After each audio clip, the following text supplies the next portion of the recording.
Kasama nga pala ni Madam itong nanay niya at ng buong pamilya niya. Dahil ngayong araw ay pupunta kami buong pamilya namin sa graduation ng pinsan ko namin. At eto si pamangkin nagkakarate, gustong umalis na. Nakatingin dito sa isang bata na to na sumasayaw at eto naman si pamangkin tinatali ng kanyang nanay itong kanyang buhok para mas lalong gumanda. Sumakay na kami ng nanay ko dito sa kotse na to. Huy, kotse! Pero okay lang yan Madam, mangarap ka lang, malay mo magkatotoo rin. Char, at eto na nga paakyat na kami dito sa kalsada na to na bundok at eto pababa na rin kami at eto na nga nandito na kami sa patag na ito at eto yung mga kasama namin na nakamotor. Sa oras na ito ay hindi na kami makadaan doon sa tapat ng gym na yun kung saan doon gumraduate yung mga estudyante. Kaya nga pala hinarang ng mga pulis yung daanan guys para sa kaligtasan na rin ng lahat dahil ang graduation na ito ay abutin talaga ng gabi dahil napakarami ba naman nila na gumagraduate ngayong taon. Kumakanta nga pala sila ng saranggola na kanta. Pagkatapos nilang kumanta nilapitan ang mga magulang nila para yakapin at magpasalamat. Sa sobrang dami ba naman ng tao na ito guys ay halos hindi mo na makita dito banda yung mga nagagraduate dahil sa sobrang tao ba naman na ito mapaloob o labas ay napakadaming tao. Eto talaga si Madam hindi talaga nagpapigil sa dami ba naman ng tao na ito at talagang nagipagsiksikan dito para makaakyat lang dito sa mataas na to na upuan. Gusto lang kasi ni Madam makita ng malapitan yung pinsan niya na gumraduate at etong karamihan ng mga kasama din niya. Bale ito na nga pala guys ang lahat ng mga tao na ito na nandito sa loob. Talagang sobrang dami talaga guys ng mga tao ngayon. Yung akala mo na nakipagsiksikan si Madam na umakyat dito sa upuan na to pero eto hindi rin umupo at nakatayo pa rin. Wala na kayong choice, ginusto ko to.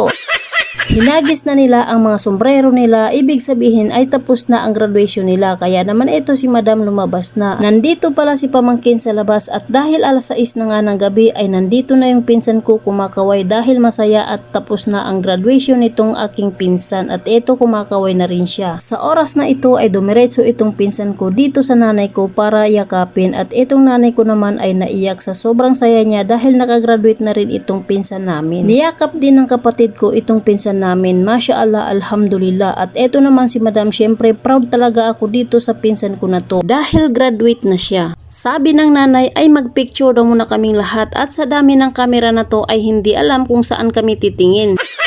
Pagkatapos ay pupunta na kami ngayon doon sa Limbon Resto dahil doon gaganapin ang selebrasyon na pagsasalo-saluhan namin. At eto na nga paalis na kami papunta doon. Bali 4 na kotse kami at 2 single na motor. Bali dito nga pala nakasakay yung pinsan ko sa isang kotse na ito. Nandito na kami sa tapat ng Limbon Resto at pagkababa nga namin lahat sa sasakyan ay eto papasok na rin kami. Pagdating nga namin dito sa loob ay dito na kami dumiretso para maghanap ng magandang pwesto yung kasya kaming lahat na makaupo. Marami na nga pala ang mga tao dito na kumakain din. Yung tinatambayan namin ngayon na pwesto ay maliit lang kaya naman hindi kami kasya lahat dito. Bali pinag-uusapan na nga pala nila na may mas malaki pa daw dito pero may mga tao pa doon sa loob na kumakain kaya naman hintayin na lang daw namin na matapos yun sila. At habang naghihintay kami ay umorder na kami ng mga pagkain namin. At dahil hindi kami lahat kasya dito na umupo ay tamang pa-cute lang kami dito na nakatayo sa gedli. Hoy! Alas 7 na nga pala ng gabi sa oras na ito. Bawal nga pala dito yung maiksi lang ang pasensya. Mabuti na lang kami ay mahaba ang pasensya namin. Hoy! Dinadaan lang namin sa tawa yung haba ng pasensya namin. Char! Naubos nga pala namin kainin ang laman ng bouquet na ito na chocolate. Ito nga pala ang diploma ni pinsan, napakaganda at maayos ang pagkagawa. At kapag nakita ito ng nanay niya ay sobrang saya at proud dito sa anak niya. Nasa ibang bansa kasi ang nanay nito. Puyat at pagod ng nanay niya ay hindi na sayang ang mga nagamit na pera sa pag-aaral niya dahil nakagraduate na siya. Bali ito nga pala yung hinihintay namin na matapos sila kumain. Kaya naman pumasok na kami dito sa loob. Pagkatapos nga na magligpit ay kami naman lahat ang uupo umupo dito. Yun kasi ang gusto namin, yung lahat kami dito ay magkakaharap na magkakasama kumain. Ito na nga pala yung mga pagkain na in-order namin. Hawak ni pinsan ang cake na ito at ng kanyang diploma para magpicture at ikinabit na nga nila dito yung kanyang tarpaulin. Sa oras na to ay kainan na. Ang bawat isa ay kanya-kanyang sandok na o kuha ng mga gusto nilang kainin. Gaano man kahirap na maghintay, wala ka ng choice. Maghintay ka talaga para makakain. Hoy! Kumakain na si madam. Kain nga pala tayo guys. Ayan, busog na naman ang mga bulati namin nito.